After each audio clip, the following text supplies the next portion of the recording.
Dans le cadre des entrevues présidentielles, je suis très heureux d'accueillir aujourd'hui à notre bureau à Montréal le grand patron, le président directeur général du groupe Castle, M. Ken Jenkins. Ken, bienvenue. Bonjour, Richard. Allez, on va entrer.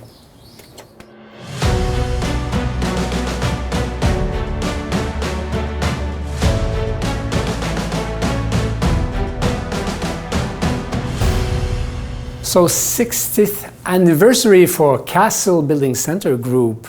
Well, congratulations. Thank you, Richard. Thank you. Are you celebrating this year? We're celebrating, but we're celebrating in a low-key fashion. It's an important milestone.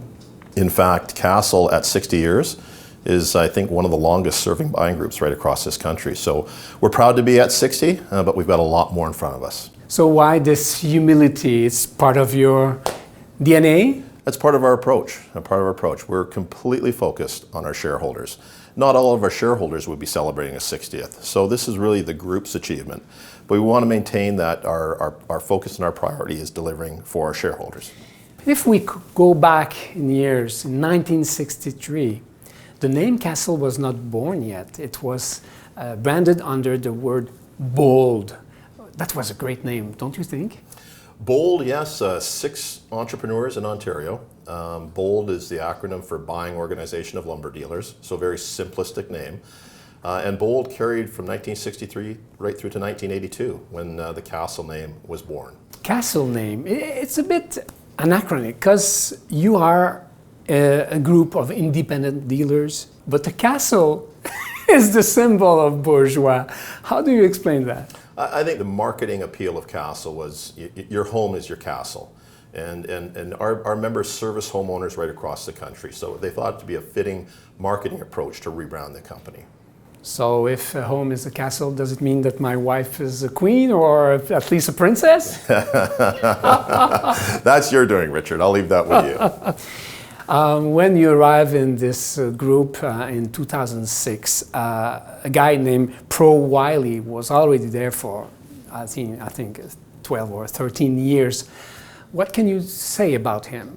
I think Pro was the right person for the job at that time. You know, Castle was going through some transition through the 90s, and I think Pro did a great job of stewarding the business in the right direction.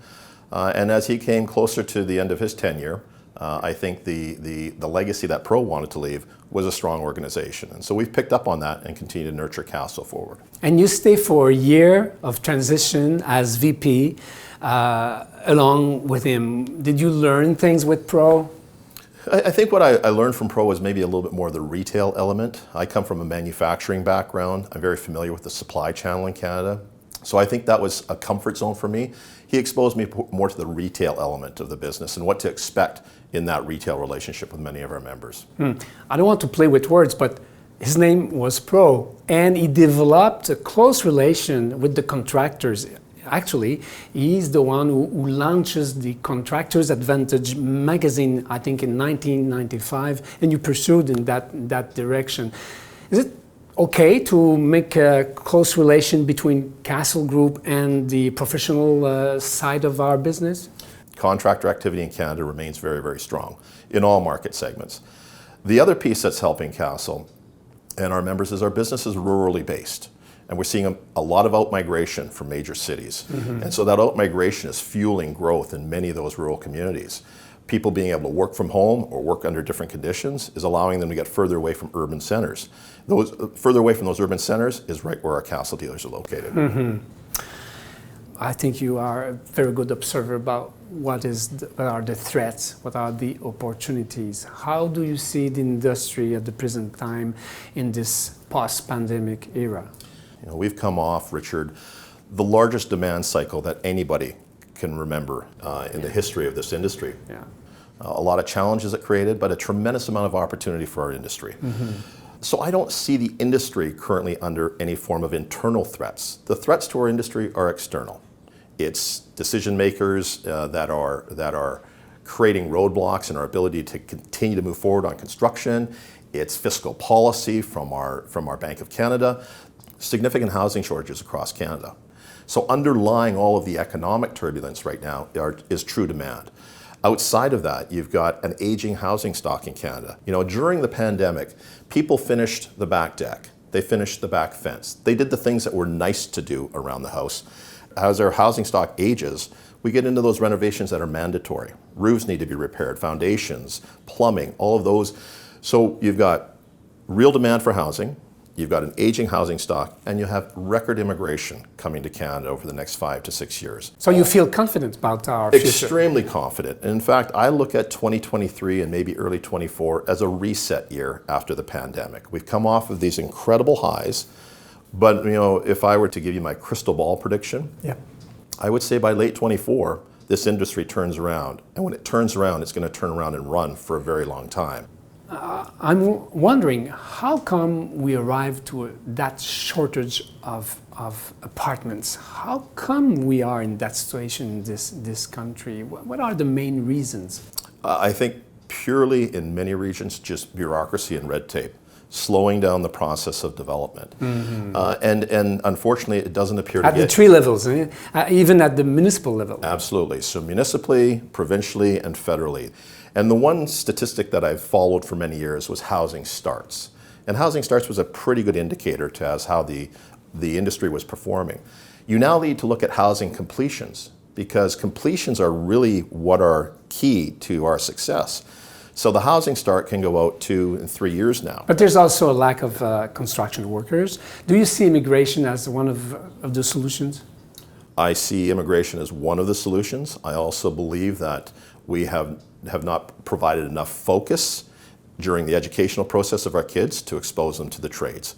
The backfill will be immigration, but we need to change our focus on the value of trades in our society. There's specificities about the Quebec market. I think the biggest difference I see from a business model perspective mm-hmm. is that Quebec is dominated by distribution-based buying groups.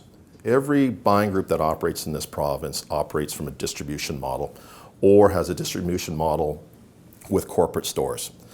The biggest thing we're trying to bring to Quebec is a voice for the dealer. And what I mean by that is I only have one objective. I work for my shareholder. Who are your shareholders? Only retailers across the country. So the suppliers are affiliated or? Our suppliers... But they are not on the board officially? No. Okay. No. So our shareholder is our only focus. I do not have to worry about creating corporate wealth for a parent company. I don't have to worry about creating wealth for a publicly traded company. I don't have to worry about creating distribution value. So Castle doesn't own any store? Correct. Because effectively owning a corporate store as Castle and then being able to support the independent, I find that to be quite frankly a conflict of my interest. Yeah. One of the things that's become very relevant is as a retailer, it's no longer just about your cost of goods. It's what does your buying group cost you as well. So I call it cost of affiliation plus cost of goods equals your net profit. And so we want to make sure that we're driving down our costs. And so we have embedded much more technology within the infrastructure of Castle. We're utilizing our synergies to try and create better ways in which to be cost effective.